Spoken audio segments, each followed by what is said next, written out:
السلام علیکم ورحمۃ اللہ وبرکاتہ۔ خیر مقدم ہے آپ کا فدا نامے میں۔ دوستو، آج کے سلسلے میں ہم فقیہ اعظم ہند حضرت مولانا مفتی محمد اعظم نوری ٹانڈوی، صدر مفتی مرکزی رضوی دارالافتاء محلہ سوداگران بریلی شریف کے حوالے سے عرض کرنے کی سعادت حاصل کر رہے ہیں۔ اس امید کے ساتھ ویڈیو پسند آنے کی صورت میں لائک کریں، شیئر کریں اور فدا نامہ یوٹیوب چینل کو سبسکرائب کریں۔ حضرت مولانا مفتی محمد اعظم نوری ٹانڈوی علیہ رحمۃ رضوان جہاں زبردست فقیہ تھے، وہیں عظیم مقرر اور خطیب بھی تھے۔ عالم فاضل، حافظ و قاری ہونے کے ساتھ ساتھ نبض شناس، متبحر، جید علماء و فقہاء میں شمار ہوتے تھے۔ عالمانہ بصیرت، فقیانہ فراست کے ساتھ ساتھ عمل، پاکیزگی و طہارت سے بھی آپ بہراور تھے، اور جس میں حکمت و اصابت، دین و دیانت، فہم و فراست، سنجیدگی و متانت، سچی فاضلانہ بصیرت، فقیانہ صلاحیت موجود تھی۔ کیوں نہ ہو یہ شخصیت وہ ایسی علمی و عملی ہستیوں کی عالمانہ و عاملانہ صفات کا عکس جمیل تھی جو اپنے دور میں علم و عمل کی اعلیٰ منزلوں پر فائز تھے۔ فقیہ اعظم ہند حضرت علامہ مفتی محمد اعظم نوری ٹانڈوی علیہ رحمۃ رضوان کے والد گرامی کا نام سراج الدین اور دادا کا نام محمد بن حافظ سالار تھا۔ تلمیذ رشید تھے حضرت وارث پاک دیوا شریف کے۔ آپ کی ولادت 29 ذی الحجہ 1362 ہجری پر مطابق 27 نومبر 1943 کو صبح صادق کے وقت محلہ سکراول لچھمی، قصبہ ٹانڈا، ضلع امبیڈکر میں ہوئی۔ آپ نے ناظرہ قرآن شریف قاری معین الدین ٹانڈوی کے مکتب میں کیا، پھر اعلیٰ تعلیم کے حصول کے لیے قصبے کی مشہور درسگاہ دارالمنظر حق ٹانڈا میں داخلہ لیا، جہاں پر ان دنوں شمس العلماء مفتی شمس الدین احمد جعفری جون پوری رحمہ اللہ علیہ شیخ الحدیث و صدر المدرسین کی حیثیت سے خدمات انجام دے رہے تھے۔ آپ ان کی خدمت میں رہ کر جملہ علوم و فنون میں اکتساب کیا اور تفسیر و حدیث، فقہ و اصول فقہ، منطق و فلسفہ اور ادب و بیان کی تکمیل کی، اور تمام علوم کی تکمیل ایک ہی استاد سے کی۔ 1953 ہجری پر مطابق 1373 ہجری میں دستار فراغت سے نوازے گئے۔ آپ فراغت کے بعد جامعہ عربیہ ناگپور تشریف لے گئے، جہاں پر آپ نے 1954 عیسوی پر مطابق 1374 ہجری میں درس و تدریس کا آغاز کیا۔ ایک ہی سال میں استاد محترم حضرت شمس العلماء مفتی شمس الدین جعفری رحمہ اللہ علیہ نے طرف فرما لیا۔ جامعہ عربیہ کے ارکان کی شدت سے اصرار کرتے رہے، مگر آپ استاد کے حکم پر وہاں سے رخصت ہو گئے۔ استاد کی خدمت میں حاضر ہے تو فرمایا کہ حضور مفتی اعظم ہند علیہ رحمۃ رضوان کا خط آیا ہے، اور پھر تار بھی رسال کیا ہے کہ حضرت کو اپنے دارالمظہر اسلام بریلی کے لیے ایک اچھے باصلاحیت مدرس کی ضرورت ہے۔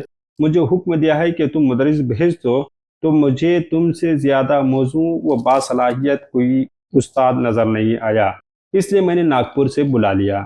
اب آپ بریلی شریف کے لیے تیار ہو جائیں، اور دارالمظہر اسلام بریلی شریف مرکزی ادارہ ہے، یا حدیث و فقہ بہت اچھی ہو جائے گی۔ حضور مفتی اعظم کی صحبت میں رہنے اور تربیت حاصل کرنے کا موقع ملے گا، اور کونا مشق مفتی بن جاؤ گے۔ اور ان تمام نصیحتوں کے ساتھ آپ نے بریلی کے لیے رخ سفر باندھا، اور بریلی شریف پہنچ کر حضور مفتی اعظم علیہ رحمۃ رضوان کی خدمت عالیہ میں 1956 عیسوی پر مطابق 1376 ہجری میں حاضر ہوئے۔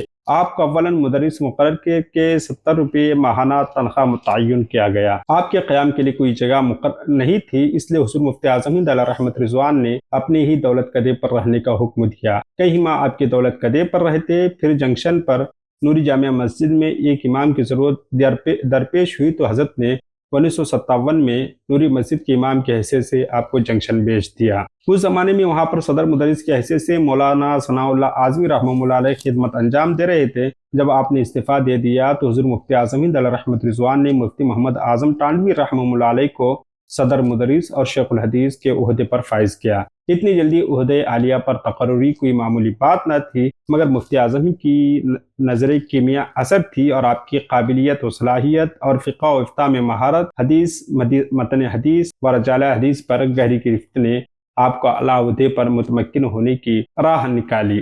1960 عیسوی سے لے کر 2008 تک آپ مسند تدریس پر فائز رہے، ہزاروں طلباء کی علوم کی تشنگی بجھا کر ایک عالم کو سیراب کیا۔ آپ نے فتویٰ نویسی کا آغاز بھی مرکزی رضوی دارالافتاء ہی سے فرمایا۔ مفتی محمد اعظم نوری ٹانڈوی رحمہ اللہ علیہ نے درس و تدریس، فقہ و فتویٰ نویسی کے علاوہ تصنیف و تالیف کا بھی خوب کام انجام دیا۔ آپ کو علمی ماحول ملا، حضور مفتی اعظم علیہ رحمۃ رضوان کی مکمل سرپرستی آپ کو حاصل تھی۔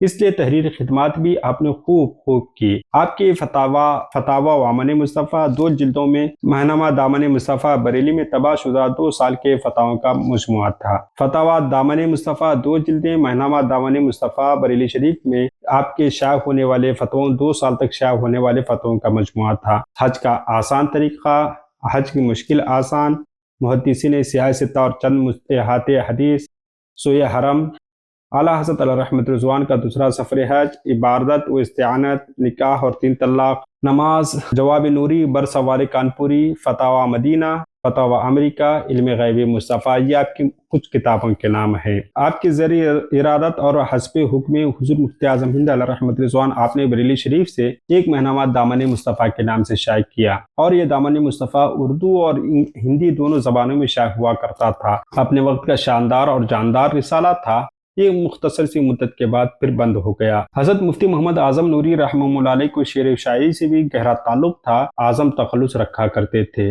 شاعری میں کسی کو استاد نہیں بنایا۔ حضور مفتی اعظم ہند علیہ رحمت رضوان کی تربیت نے عشق رسول کی لو کو تیز کیا، اور وہ 2 بار مدینہ شریف کے حاضری کے۔ اس کے علاوہ آپ نے حضور مفتی اعظم ہند علیہ رحمت رضوان کی فیض نظر سے کچھ نعتیں کہنے کی سعادت حاصل کی۔ حضرت مفتی محمد اعظم نوری رحمہ اللہ علیہ کا عقد مسنون محترمہ مسرت فاطمہ بنت مولانا محمد حامد سجادہ نشین آستان نظیریہ ٹانڈا ضلع فیض آباد سے ہوا۔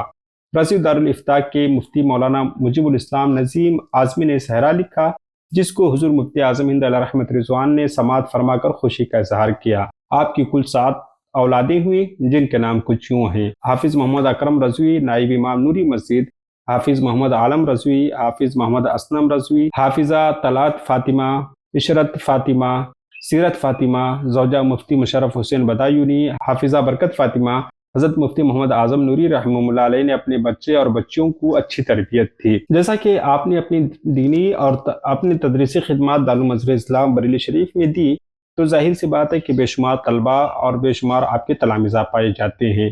ہماری دعا ہے کہ رب قدیر حضرت کی درجات کو بلند فرمائے۔ ملتے ہیں اگلی ویڈیو۔ السلام علیکم۔ اگر آپ اشتہار بنانا چاہتے ہیں، اگر آپ کسی کتاب کی اشاعت کروانا چاہتے ہیں، یا پھر آپ کسی کتاب کی پروف ریڈنگ کروانا چاہتے ہیں، یا پھر کسی کتاب کو آپ کمپوز کروانا چاہتے ہیں، یا پھر آپ اپنی بزنس یا اپنی کتاب اپنی کسی اور چیز کا سوشل میڈیا مارکیٹنگ یا پھر اس کی اشتہارات بنانا چاہتے ہیں، یا آپ کی کوئی کتاب ہے یا آپ کے ذہن میں کوئی کانسیپٹ ہے جسے آپ موبائل اپلیکیشن کی شکل میں اسے پیش کرنا چاہتے ہیں، یا پھر آپ کسی ویب سائٹ کا خاکہ ذہن میں رکھیں یا بنانا چاہ رہے ہیں، آپ کا ادارہ ہے، آپ ویب سائٹ بنانا چاہتے ہیں، اس طرح کی تمام خدمات کے لیے آپ ہم سے رابطہ کریں۔ ہمارا واٹس ایپ نمبر ہم آپ کو ڈسکرپشن میں بھی دے رہے ہیں، اور اسکرین